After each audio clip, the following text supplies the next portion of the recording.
বাংলাদেশের এক সন্তান যুবক আজ শুনলাম সে পৃথিবীর থেকে বিদায় হয়ে গেছে। এটা একটা বিচ্ছিন্ন ঘটনা মাত্র, স্বাভাবিক। মনে করো একটা কাককে গুলি মারছে, এরকমই। আফসোস, কুত্তা মারলে বিচারের কাঠগড়ায় দাঁড়ানো হয়। হ্যাঁ, একটা শিশু বাচ্চা 6 ইঞ্চি পাইপের মধ্যে ঢুকে গেছে।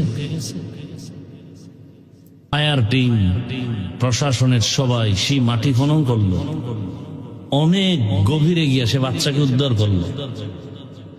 আর তাজা প্রাণ গুলিবিদ্ধ হলো, কোনো আওয়াজ নেই। আমি বুঝতেছি না, নাকি আমি আবার বলি এটা আমার অপরাধ? কোনো আওয়াজ নাই। তার মানে যুবকদের জন্য একটা অশনি সংকেত যে তোমাদেরকে মেরে ফেলা হবে, আর কোনো বিচার পাবা না।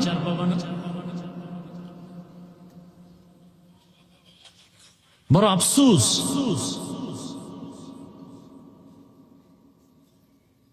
একটা নিরাপত্তাহীনতায় আমরা ভুগতেছি।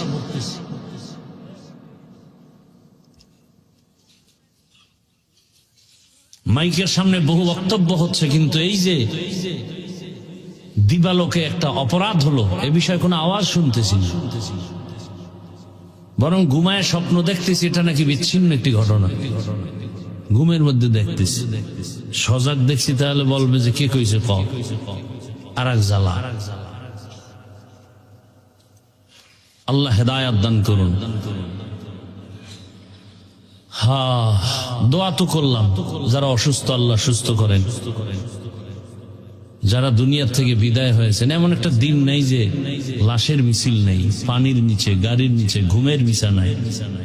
আল্লাহ সবাইকে জান্নাত দান করেন। আল্লাহ দুই দল মানুষের সাথে খুব রাগ। কয় দল? খুবই রাগ। বলে কেমন রাগ? আল্লাহ কয় রেডি থাকবে ইমান, তোর সাথে আমি আল্লাহ নিজে যুদ্ধ করব, রেডি থাক। এক দলের কথা আছে কোরআন শরীফে, আর এক দলের কথা আছে বুখারী শরীফে। কোরআন শরীফে যেই দলের সাথে আল্লাহ রাগ, ওই দল সুদখোরের দল। আসতে বলেন কেন?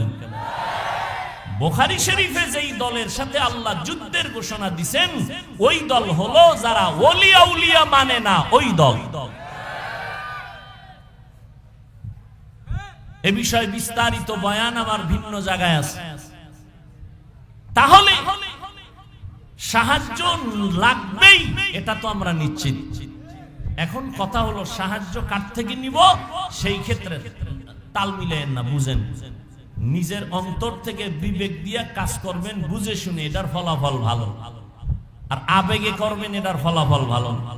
আচ্ছা, নিজের অন্তর যদি বলে যে এটা ঠিক, বুঝার পরে তাহলে ওদিকে মন আগায় যায়। এবার বুঝার চেষ্টা করি, সাহায্য তো আল্লাহর থেকে নিব, কথাটা এভারেজ বলে দিলাম, কিন্তু একটু ভালো করে গবেষণা করে দেখি তো। তিনটা দুর্বলতা যাদের মধ্যে নাই, তাদের থেকে সাহায্য চাইতে দেরি, পাইতে দেরি না। কয়টা দুর্বলতা নাই? 1 নাম্বার, যার পেছনে টান নাই। নাম্বার 2, যার অভাব নাই। নাম্বার 3, যার স্বার্থ নাই।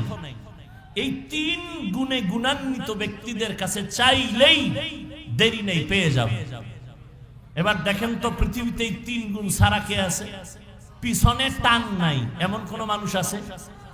আমারে সামনে আগাই স্ত্রী বলে টাকা দাও, সন্তান বলে দাও, মা বাবাই বলে দাও, তাহলে আমি যত আগাইতে চাই পেছনে টান আছে না নেই?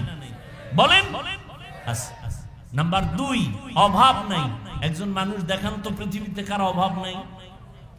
বরং যে যত টাকার মালিক, তার অভাব তত বেশি। গরিবের অভাব 100 টাকায় সমাধান, কোটিপতির লক্ষ টাকায় সমাধান হয় না। কথা ঠিক নেই? বড় লোকের বাড়ি আছে 5 তলা রংপুর, এরপর মন ভরে না, বাড়ি আরো লাগবে। গরিব একটা খেরের ঘরে থাইকাও কোনো পেরেশানি নাই। দুনিয়াতে অভাব ছাড়া কোনো মানুষ নাই। 3 নম্বরে দেখো, এই জমিনে একজন মানুষ আছে কিনা যার স্বার্থ নাই? এই রংপুরের মানুষেরা বলো, কার স্বার্থ নাই? কার নাই? পিসাব নাই না, পীর সাহেব যারা এগুলো কোনো স্বার্থ নেই, কথা বলেন না কেন? মানে আরো বেশি স্বার্থওয়ালা, মুরিদেরটা খাইয়া স্বর্ণের বাড়ি